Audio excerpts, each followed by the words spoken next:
Hi guys, welcome back to my channel again and welcome back to Pearl TV. And in this video ang topic natin ay tama ba na pagalitan mo yung mga tao na hindi mo naman kontrolado, hindi mo anak o hindi mo naman sakop. Okay, pagalitan. When you say pagalitan, you are using a high tone and you're being acting like a commander, right? Di ba pag kagaya sa magulang, ay, ganun, no, normal yun, magulang ka. Pero pag ibang tao na okay lang ba yun?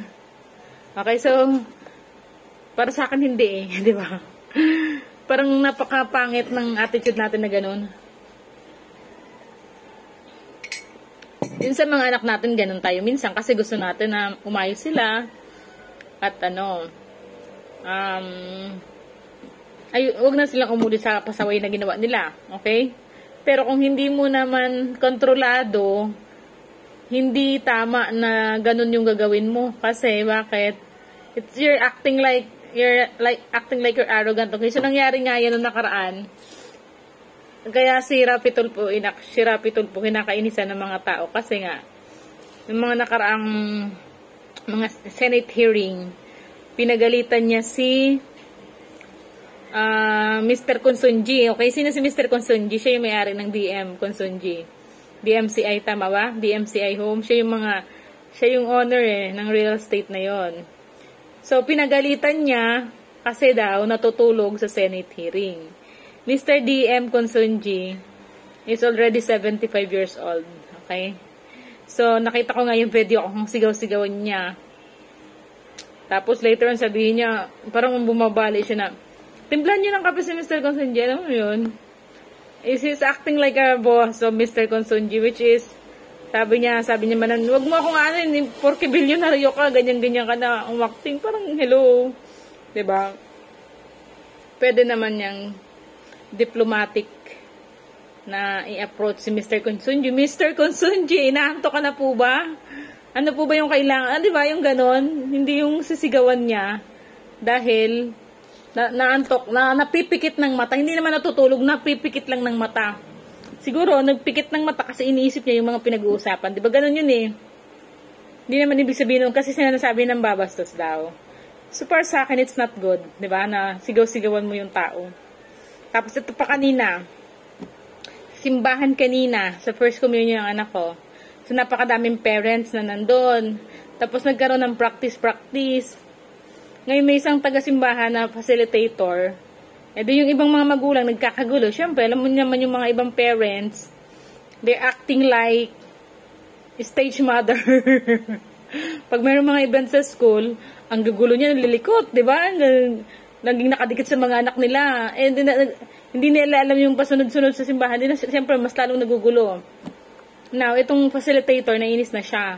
Ang sakit sa tenga. Grabe siya makasalita sa microphone. Kung pagalitan niya lahat.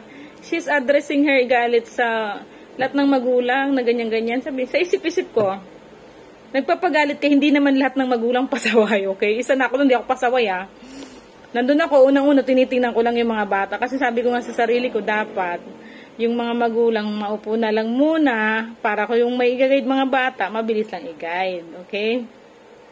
At nakikita ko nga yung mga bata, medyo magulo nga. I help the church facilitators, mga tao-tao dun sa na tinutulungan ko para iayusin yung mga pagkakaupo ng mga bata para mayroong spacing. Okay, so what happened to this church, tawag ng mga officer yata sa church, okay? Ihawak siya microphone. Sa loob siya ng simbahan, makauto siya, ganyan-ganyan, pinapagalitan niya yung mga magulang. Which is, natawa ako kasi narinig din pala ni Father, nandun daw pala siya. Oh, okay? Pero dun sa statement naman ni Father sa homily, narinig niya daw pala yun. Sabi niya kasi, ang kulit niyo ganyan, hindi yun eh. Para it's acting like she's a boss, diba? And she's acting as if all parents are not good.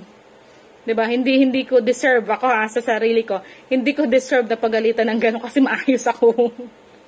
Nakaupo lang ako doon, tinitingnan ko yung takbo, sunod ako kung ano yung manera ba.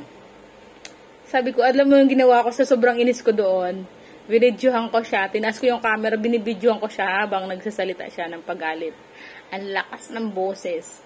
Sabi ko nga, kung i-upload ko yung video, baka putaktihin siya ng mga netizen na ang sakit na salita. Okay? So, nang binidyohan ko na siya, napansin niya yung camera. Okay?